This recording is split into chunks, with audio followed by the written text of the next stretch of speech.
Okay, let's have a look at question 6. Okay, just a reminder to leave a thumbs up on the video. It does help me out a lot. Do consider subscribing to the channel if you are enjoying the content as well. And if you have any questions after the video, then leave them in the comment section down below. Okay, alright, question 6 is looking at your functions again. Okay, so this time they've given us a parabola, and it's a sad parabola. And then they've given us the equation f of x, which equals negative x squared minus 6x plus 7. Okay, and then they've given us that c is the y-intercept, a and b cut the x or are the x-intercepts, and then d is given as negative 5 and k. Okay, and it lies on the graph. Then it says 6.1, calculate the coordinate of E, the turning point. Okay, there's multiple ways about going about this. Okay, but notice that they say that you need to find the coordinate of E or coordinates of E, so you need to leave your answer in coordinate form. Okay, turning point, there you can use a formula which is negative b over 2a. Okay, or we know that the turning point of a parabola is where f prime of x equals 0. Okay, so either one you can use. I know that a lot of people prefer using this one to find the x value and then substituting it back in. This works the exact same way. Okay, so let's have a look here. Turning point is going to be negative b, so negative 6 all over 2a, so that's 2 times negative 1. Okay, and if you plug that into your calculator, you're going to then get 6 divided by negative 2, which then gives you negative 3. Okay, so we've got the x value now. Now from the x value, you can then calculate the y value by just substituting this back into your formula.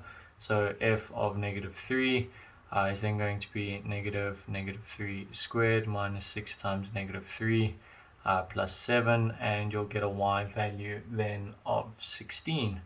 So therefore E's coordinate is then going to be given as negative 3 and 16. Okay, then the next thing they ask us to do, 6.2, is calculate the value of k. 1 mark, pretty straightforward. They've given you that coordinate for D. Okay, so D is negative 5 and k. We've got the x value, we have the function, you just substitute negative 5 into your function. Okay, so therefore k is now going to become negative 5 squared minus 6 times negative 5 plus 7, so k is then equal to 12. Okay, alright, so not too difficult, the first two questions. Next question, 6.3 for 4 marks, says determine the equation of the straight line passing through C and D. Okay, so we've now found the coordinate for D, it's negative 5 and 12. We want the straight line passing through C and D. So if I draw the graph quickly over here, if that's what we have over there, we want this line running down there. Okay, alright, so what do we need to do? Y equals mx plus c for a straight line. We need to find m and we need to find c. Well, we know what c is already. Why? Because the c coordinate over here, where it cuts the y-axis, so c, they told us, is the y-intercept, and we know that the last value over here of a parabolic function tells us the y-intercept. Okay, so sorted in that case. We just have to find the gradient. Okay, so we want to find the gradient of CD. Okay, so therefore it's the change in y over the change in x. Change in y over change in x, which then means we have 12 minus 7, okay, all over negative 5 minus 0. So the furthest point on the left was D, the furthest point on the right was C, so we go from left to right. Okay, therefore if you plug that into your calculator, you end up with the value of negative 1. So in order to write down the equation for the line running from D to C, we then have the equation of y equals negative 1x, okay, plus 7. Alright, you could do it the long way, use the two coordinates, you'll find that C is equal to 7. Alright, now 6.4 is a really interesting one. It says a tangent parallel to CD touching F at P, determine the coordinate of P. Okay, so Parallel lines, first of all, we know that they have the same gradient. Okay, so parallel lines means that m of CD is going to be m of this line cutting through P, which is then just going to be -1. Okay, now we need to find P's coordinate. Okay, now how do we find that? Okay, well, we know that tangent lines equals to the derivative of the function. Okay, so we have the function. The function is f of x equals negative x squared minus 6x plus 7. Okay, so from this we can now find the tangent line.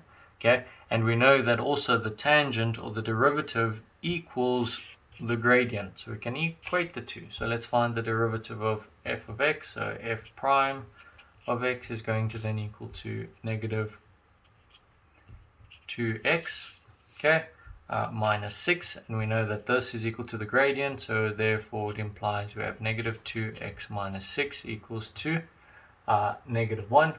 We can then solve for x. So if you do the algebra and you work that out, you get x is then equal to -5/2. Okay, now that you have that, we want to find the coordinate of P. Okay, but P definitely lies on the function f of x, so we just substitute x's value into f of x.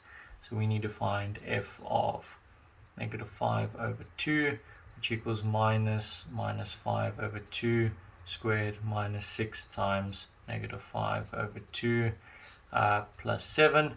And if you plug that into your calculator, you get your y value to be 15.75. Okay, or you can write that as the fraction as 63/4.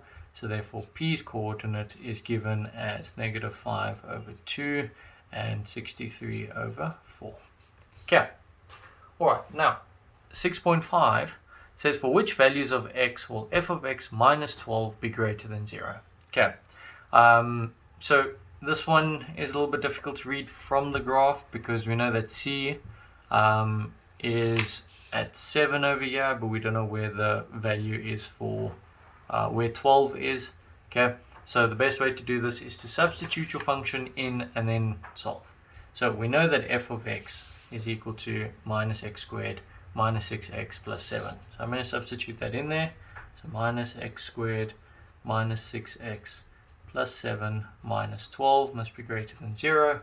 Okay, and then all we're doing is we're solving for these values over here.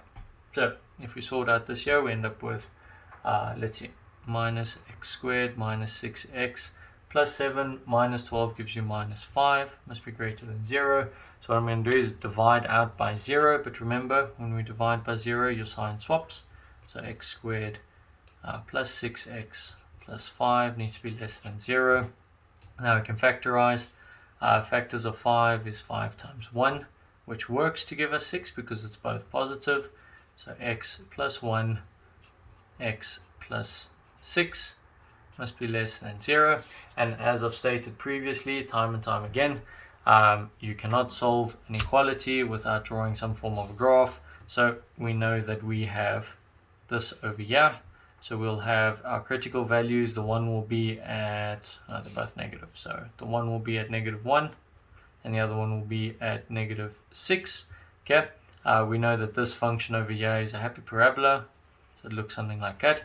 Now it's asking where is the function below the x line. So if we cover up there, we can see it is between -6 and -1.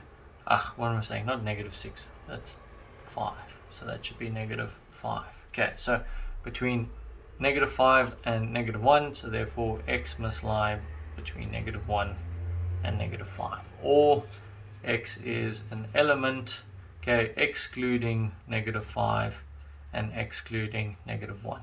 Okay, and that's how we go about doing question 6. Okay, if you guys are finding the content helpful and you are enjoying the content, then please do leave a thumbs up on the video. It does help me out a lot. If you have any questions, leave them in the comment section below. I'll get back to them as soon as I can. And remember, it's never too late to have an OIC moment.